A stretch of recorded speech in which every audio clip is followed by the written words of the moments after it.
మనిషిని హిందువుగా చూడొద్దు, ముస్లింగా చూడొద్దు. ఒకవేళ నిజంగానే యాక్సిడెంట్ అనుకో, నిజంగానే తాగి చనిపోయాడు అనుకో, ఫైన్, నో ఇష్యూస్.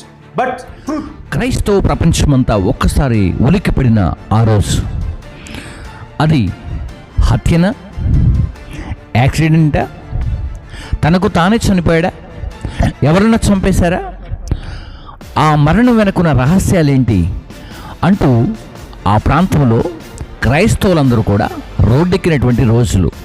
అంతేకాకుండా రాజమండ్రి ప్రాంతంలో ఒక భయానకమైనటువంటి వాతావరణాన్ని నెలకొల్పినటువంటి ఆ రోజులు. అదే క్రైస్తవ్యంలో డిబేట్లు చేస్తూ క్రైస్తవ్యాన్ని ఒక మూల పట్టుగా, ఒక అద్భుతమైనటువంటి రీతిలో క్రైస్తవ్యాన్ని యొక్క గొప్పతనాన్ని, క్రైస్తవ్యం యొక్క పునాదిని, రక్షకుడు జీవము కలిగిన దేవుని యొక్క సన్నిధిని ప్రత్యేకమైనటువంటి కోణంలో చూపించినటువంటి దైవ సేవకులు ప్రవీణ్ పగడాల. సో వారి మరణంలో ఉన్నటువంటి కొన్ని విషయాలు మనం ఈరోజు నేర్చుకోబోతున్నాం. మీ అందరికీ కూడా వెల్కమ్.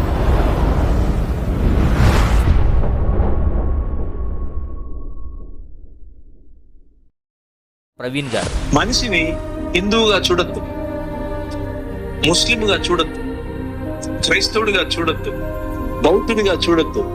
మనిషిని మనిషిగా చూడొద్దు. రైట్. ఈ సమయంలో లిబర్టీ కాంగ్రెస్ నాయకులు, ఐఏఎస్ ఆఫీసర్ మన మధ్యలో ఉన్నారు. వారు విజయ్ కుమార్ గారు ఈ క్రైస్తవ నాయకుని యొక్క మరణం పట్ల వాళ్ళు స్పందించారు.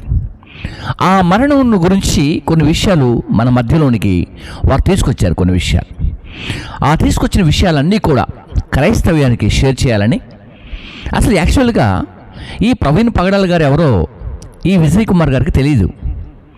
కానీ ఆ క్రైస్తవ్యంలో ఉన్నటువంటి ఫాలోవర్స్ని చూసి అంతమంది సభ్యులు ఈయనను వెంబడిస్తున్నారా, అంతమంది కేక వెనక వీరిని ఉన్నాడా అన్న విషయం తెలుసుకున్నప్పుడు ఈ వ్యక్తి స్పందించడం ప్రారంభించాడు. అందుకే ఈ మధ్యకాలంలో ఈ మరణమును గురించినటువంటి విషయాన్ని క్రైస్తవులు, నాయకులు, సేవకులు, బాధకులు, అలాగే ప్రభుత్వ పక్షాన ఉన్న వారందరూ కూడా మర్చిపోయినా ఈయన మర్చిపోకుండా ఒక వీడియో చేశాడు. సో ఆ వీడియోని నేను చూసినప్పుడు నాకు చాలా ఆశ్చర్యం అనిపించింది. ఎంత చక్కగా మాట్లాడుతున్నాడు, ఎవరు ఈ వ్యక్తి అని మనం చూసినప్పుడు, ఇంతకుముందు కొన్ని వీడియోస్ కూడా నేను చేశాను. ఆ వీడియోస్లో వీరిని జ్ఞాపకం చేసుకున్నాం మనం. కాబట్టి ఈ సమయంలో ముందుగా అసలు అక్కడ పోస్ట్ మార్టం రిపోర్ట్ గురించి ఒక సబ్జెక్టు మాట్లాడుతున్నారు. ఒకసారి మీ అందరి కోసం ఈ వీడియో. ఒకవేళ నిజంగానే యాక్సిడెంట్ అనుకో, నిజంగానే తాగి చనిపోయాడు అనుకో, fine, no issues. But truth should come out. ఆ రోజు మీరు ఏం చెప్పారు? మొదటిచ్చిన పోస్ట్ మార్టం రిపోర్ట్లో ఎలాంటి ఆల్కహాలిక్ కంటెంట్ లేదు అని ఇదే డాక్టర్స్ ఇచ్చారు. రెండో రిపోర్ట్లో హెడ్ ఇంజురీస్తో కలిపి ఈథైల్ ఆల్కహాల్ తాగడం వల్ల చనిపోయాడని చెప్తారు. పోస్ట్ మార్టం రిపోర్ట్స్లో ఎక్కడైనా ఏం చెప్తారనంటే asphyxia, cardiac arrest, brain dead, అంటే ఏ రీజన్ వల్ల ప్రాణం పోయింది అని చెప్తారు. కానీ తాగితే ప్రాణం పోయిందని పోస్ట్ మార్టం రిపోర్ట్స్లో రాయరు. ఎందుకు మీరు మొదటి రిపోర్ట్లో ఆల్కహాల్ లేదని చెప్పి రెండో రిపోర్ట్లో ఆల్కహాల్ ఉంది, తాగి చనిపోయారు? చూసారు కదా, ఎప్పటికీ కూడా పలానా వ్యక్తి పలానా రీతిలో చనిపోయాడు, పలానా పాట్ ఫెయిల్ అయ్యి చనిపోయాడని చెప్తారే తప్ప ఇలా చెప్పరు.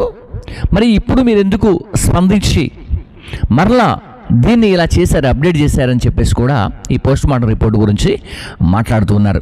అంతేకాకుండా ఇన్ని లక్షల మంది ఫాలోవర్స్ ఉన్నారంటూ కూడా ఆయన మాట్లాడుతున్నారు. నిజంగా ఒకసారి విన్న సమయంలో స్పందించని ప్రభుత్వ పెద్ద ఈరోజు ఉన్నట్టుండి పబ్లిక్ మీటింగ్లో ఈ విషయాన్ని ఎందుకు ప్రస్తావించారు అంటే, ప్రవీణ్ కుమార్ పగడాల అనే ఇవాంజలిస్ట్, మీరంటున్న పాస్టర్ సామాన్య వ్యక్తి కాదు, లక్షల మంది ఫాలోవర్స్ కలిగినటువంటి వ్యక్తి. వారి మరణం రైట్. నిజంగా ఇంతమంది లక్షల ఫాలోవర్స్ ఉండగా గౌరవనీయులు, మరి కూటమి ప్రభుత్వం పక్షాన నిలబడినటువంటి ముఖ్యమంత్రి గారు నారా చంద్రబాబు నాయుడు గారు ఏమన్నారంటే, తాగి చనిపోయాడు, ఒక స్టేట్మెంట్ ఇచ్చేశారు. తాగి చనిపోయారు. ఇప్పుడు వీరేమంటున్నారంటే తాగి చనిపోతే అదే ఇవ్వండి అని వీరు కూడా ప్రశ్నిస్తున్నటువంటి విషయం. కాబట్టి అక్కడ ఈ ఫాలోవర్స్ గురించి ఒక మాట మాట్లాడుతున్నారు, ఒకసారి విందాం. పెద్దలు ఈరోజు ఎందుకు మాట్లాడుతున్నారు అంటే, రాజకీయంగా దుమారం లేచింది, లక్షల మంది మనోభావాలు దెబ్బతిన్నాయి, ఇది సాధారణంగా జరిగినటువంటి యాక్సిడెంట్ కాదు అన్న ఆలోచనలోనే ప్రజలు ఉన్నారు. కాబట్టి గట్టిగా అరిచి 4 మాటలు చెప్పి తాగి చనిపోయాడు. పాస్టర్ హైదరాబాద్ నుంచి బయలుదేరి వచ్చి తాగుతూ వచ్చి కడాన యాక్సిడెంట్ చనిపోతే. రైట్, విన్నారు కదా. సో ఇది అన్నమాట జరిగిన విషయం.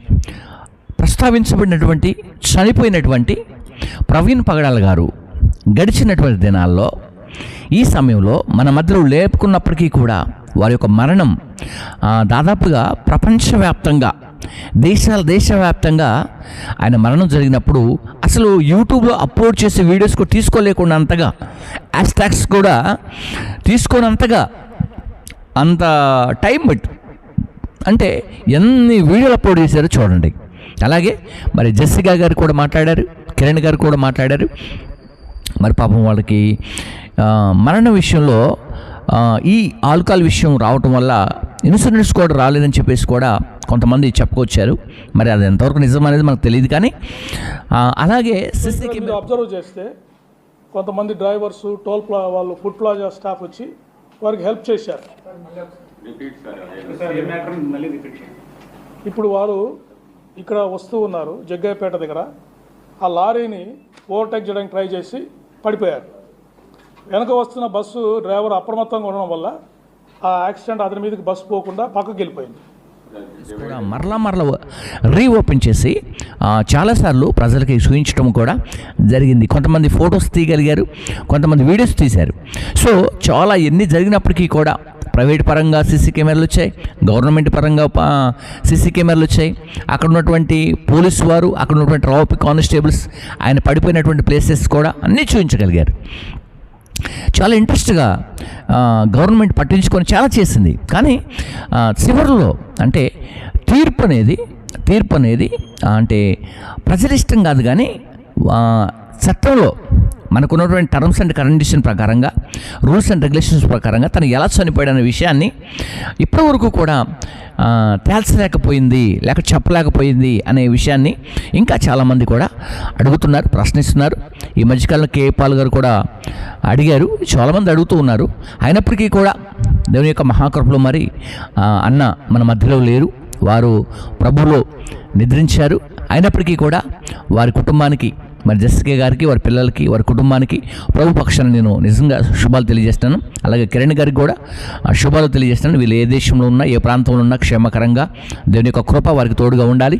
అంతేకాకుండా ఇంకా ఈ కేసు పైన ఫైట్ చేసినటువంటి ప్రతి ఒక్కరికి కూడా హృదయపూర్వకమైనటువంటి శుభాలు తెలియజేస్తాను. క్లియర్ చేయాలని కూడా నేను కూడా కోరుకుంటున్నాను. సో అలాగనే మరి ఐఏఎస్ ఆఫీసర్, లిబర్టీ కాంగ్రెస్ నాయకులు వారు స్పందించిన తీరును చూసి ఈ వీడియో చేయవలసి వచ్చింది కనుక వారికి హృదయపూర్వకమైనటువంటి శుభాలు. సో అంతేకాకుండా మరి రాబోతున్నటువంటి దినాల్లో క్రైస్తవ్యంలో నాయకులను, సేవకులను జ్ఞాపకం చేసుకోండి, గౌరవించండి, ప్రేమించండి. ఇంకా అనేకమైనటువంటి విషయాల్లో మీరందరూ కూడా స్పందించాలని కోరుకుంటూ ఇలా మాటలు ముగిస్తున్నాను. May God bless you. Praise the Lord. కులము లేని, మతము లేని సమాజాన్ని, దేవుని రాజ్యాన్ని ప్రకటించిన అంతర్జాతీయ సువార్థకుడు పాస్టర్ ప్రవీణ్ గారు. మనిషిని హిందువుగా చూడొద్దు, ముస్లింగా చూడొద్దు, క్రైస్తవుడిగా చూడొద్దు, బౌద్ధుడిగా చూడొద్దు.